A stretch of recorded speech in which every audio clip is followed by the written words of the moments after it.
ever get that feeling? Like those little things you do every day, the ones you barely even notice, Yeah. They're actually like building up to something much bigger. It's kind of wild when you think about it. It really is. Like that idea of compounding, right? Right.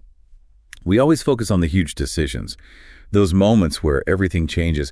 But honestly, it's those everyday habits, the ones we barely register, that end up shaping our lives. Yeah, totally. And that's exactly what we're diving into today, this whole idea of the power of habits. We found this super interesting story. It was shared by this YouTube channel called Bodhi Thinks Spy. It's a Buddhist story, actually. And the video title translates to something like, "Learn the power of habits and your life will transform." It's a story, a narrative, but man, it packs a punch when it comes to understanding how those small daily choices play out over time. Oh, absolutely. Stories are amazing like that. Yeah. They can take these kind of complex ideas and make them really stick. This one especially, it's like a perfect analogy for how our everyday actions, even the ones we think don't matter much, can totally shape our future. Exactly. So what we're trying to do today is simple, but hopefully it'll be a real eye-opener. We're going to break down the core message about habits from this story and connect it to, like your own journey of learning and growing, and maybe even give you a new way to look at how to handle all that information that's constantly coming at us. Sound good? Sounds great. All right, so jumping right into the story, it starts off with a king, right? And he's got this classic problem with his inner circle. Yeah, so the king has these 3 ministers, right? They're like his top advisors. Yeah. But he starts to get this feeling like one of them isn't being honest, especially about how they're handling the kingdom's resources.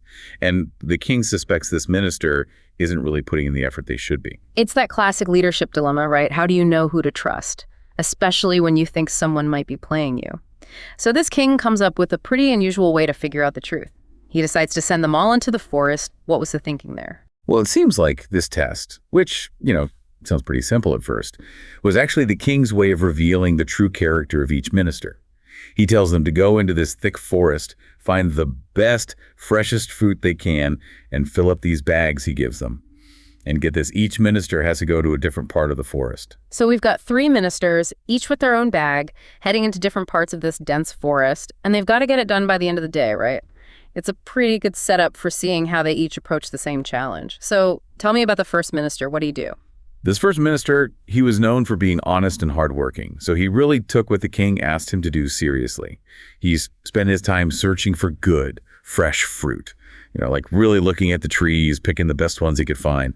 The story really emphasizes how much effort he put in and how committed he was to doing things the right way, the honest way. By the time evening came around, his bag was full of all kinds of great fruit. But yeah, he was pretty tired from all the work. You can totally picture him out there, right? Putting in the work. Now, the second minister, well, it seems like he had a bit of a different strategy in mind. Oh yeah, for sure.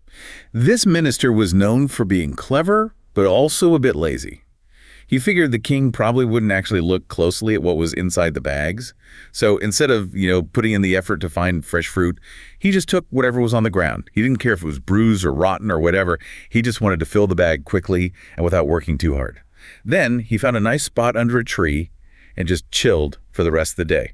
So second minister is all about convenience over quality, right? Right. And then there's the third minister. His approach is, let's just say it's a bit more creative. Yeah, that's one way to put it.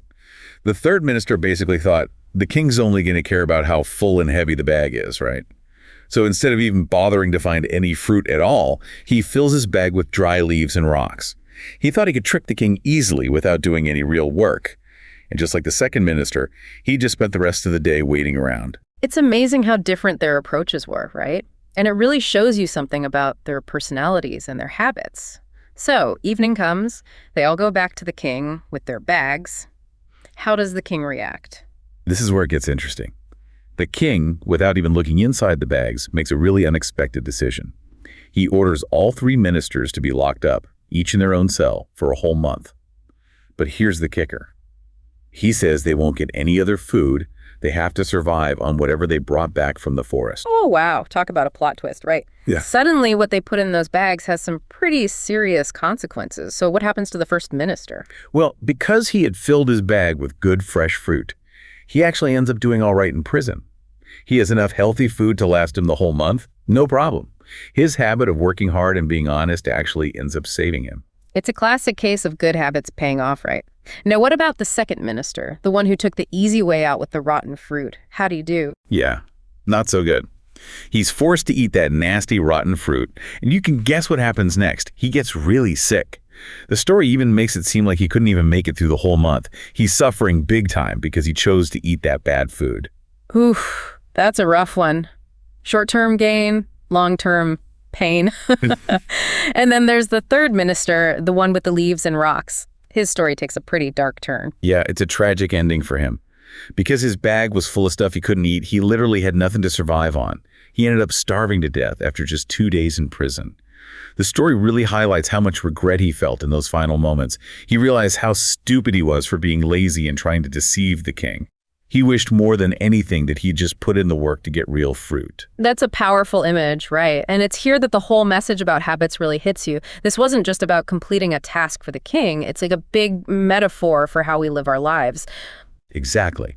It shows us that our daily habits, whether they're good ones like the first ministers or bad ones like the second and third ministers, are going to determine the fruits we get in the future. In other words, our habits determine the consequences we'll have to face. And the narrator in the video, he makes this interesting point about the third minister, the one who filled his bag with rocks and leaves. He says that the minister's dishonesty wasn't just about trying to fool the king, but it was actually a deeper dishonesty with himself. It was a habit of not putting in the effort, of being lazy, and basically, cheating himself out of the chance to grow and achieve something good. It really makes you think about those times when we feel regret, Like those, if only I had done this moments. Yeah, it's a really important point. It's like his laziness and deception weren't just limited to this one task, right? Right. It was a pattern of avoiding responsibility and hard work.